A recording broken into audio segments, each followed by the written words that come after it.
Good morning बच्चों। देखिए बच्चों, आज तक हमने अभी आपको जो पढ़ाया था वो सारे चैप्टर पढ़ा दिए आपके। लगभग एक चैप्टर आपका सॉक्रेटिस जो बचा हुआ था वो भी मैं बता दूंगा, पढ़ा ही दूंगा आपको। उससे पहले मेरा ये मानना है कि आपको एक बार रिवीजन करा लिया जाए लिटरेचर सेक्शन का। तो लिटरेचर सेक्शन का जो रिवीजन है वो हम पहले चैप्टर से शुरुआत कर रहे हैं।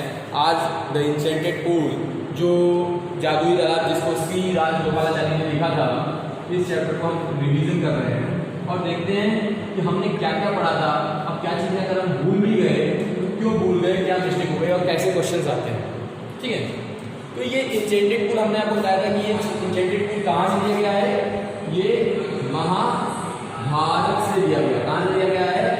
महाभारत का एक हिस्सा है और ये महाभारत का हिस्सा है जिसमें कब की बात बताई गई है?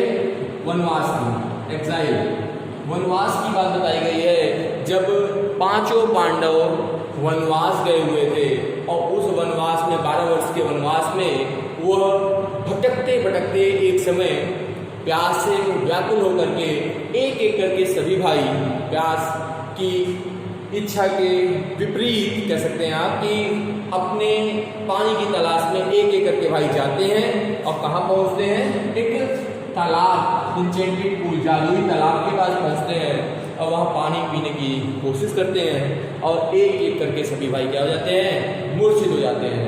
अंत में जो उनका भाई पहुँचते हैं वो क्या नाम था उनका? युधिष्ठिर। कितने भाई पहले गए थे? सबसे पहले कौन गया था? सहदेव। फिर कौन गए? नकुल। फिर कौन गए? अर्जुन।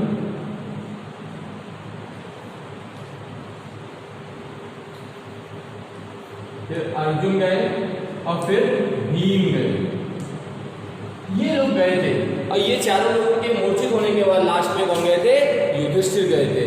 और आपको ये भी बताया गया था उस चैप्टर में कि जब भी ये भाई जाते थे और पानी पीने की कोशिश करते थे तो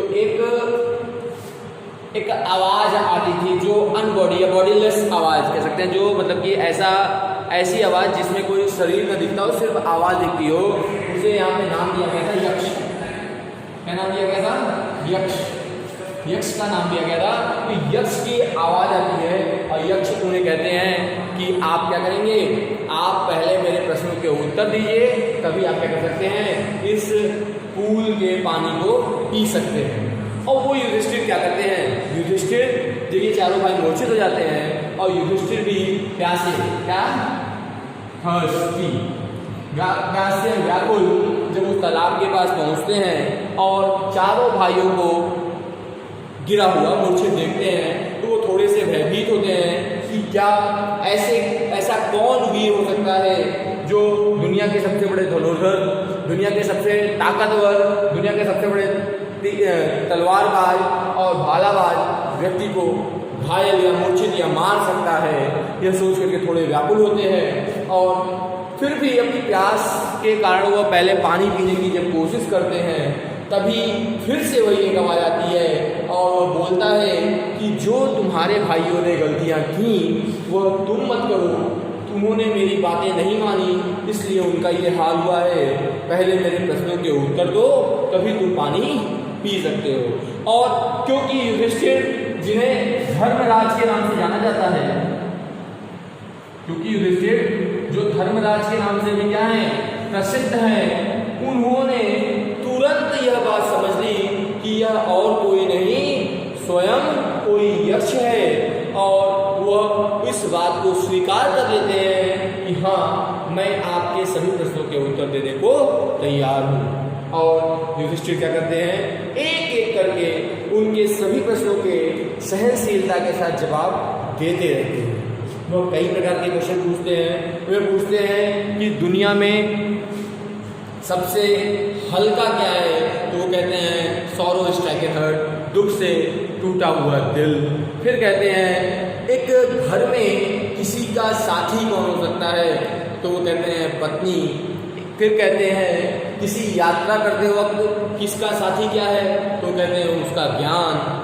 और फिर वो पूछते हैं कि एक व्यक्ति ब्राह्मण कौन हो सकता है, वह जो सारे वेदों का ज्ञान ग्रहण कर चुका है, या वह व्यक्ति जो जिसके अंदर अच्छे विचार हैं, या वह व्यक्ति जो ब्राह्मण के परिवार में जन्म लिया है। तो बोलते हैं किसी ब्राह्मण के परिवार में जन्म लेना या ब्राह्मण के सभी वेदों ग्रंथों को पढ़ लेना एक ब्राह्मण होने का विचार या विचार नहीं है। उसके लिए सबसे जरूरी है अच्छे आचरण। मतलब अगर कोई व्यक्ति जो ब्राह्मण के घर में जन्मा है और उसके अंदर भी अच्छे गुण नहीं है तो वह ब्राह्मण नहीं है। अगर कोई व्यक्ति जो निम्न कोटि का भी है और उसके अंदर अच्छे गुण हैं तो वह ब्राह्मण योग्य है। इस प्रकार के कई क्वेश्चन पूछते हैं और युधिष्ठिर हर प्रश्नों का क्या करते हैं, उत्तर देते हैं। अंत में यक्ष जो कोई और नहीं स्वयं यमराज थे, मौत के देवता, लॉर्ड ऑफ डेथ, ये क्या कहा जाता है, लॉर्ड ऑफ डेथ कहा जाता है। वह इन युधिष्ठिर की सहनशीलता से बहुत ही प्रसन्न होते हैं और उनके सामने आकर के उनसे कहते हैं तुम्हारे मैं किसी एक भाई को जीवित कर दूंगा, जिस भाई को तुम चाहो उन्हें बोल सकते हो। क्योंकि यह भी बताया गया है इस कहानी में कि ये जो 5 पांडव थे, इन 5 पांडवों में अर्जुन, भीम और युधिष्ठिर, अर्जुन, भीम और युधिष्ठिर कुंती के पुत्र थे और सहदेव और नकुल माद्री। मतलब पांडु जो 5 पांडवों के पिता थे उनकी 2 पत्नियां थीं, कुंती और माद्री। कुंती से युधिष्ठिर, भीम और अर्जुन का जन्म हुआ था और माद्री से नकुल और सहदेव का। ठीक है, तो युधिष्ठिर क्षण भर भी नहीं लेते हैं और वह कहते हैं कि नकुल को आप जीवित कर दें। इसको जीवित कर दें, नकुल को जीवित कर दें। यह सुन करके युधिष्ठिर जो यक्ष थे वे युधिष्ठिर की यह बात सुन करके थोड़ा व्यथित होते हैं, आश्चर्यचकित होते हैं और पूछते हैं कि ऐसा क्यों, तुमने क्यों नकुल को कहा, जबकि तुम अर्जुन को चूज कर सकते थे, अर्जुन का चयन कर सकते थे, जो धनुर्विद्या में इतना माहिर है कि तुम्हारी हर कठिन से कठिन परिस्थिति में भी तुम्हारी रक्षा कर सकता है।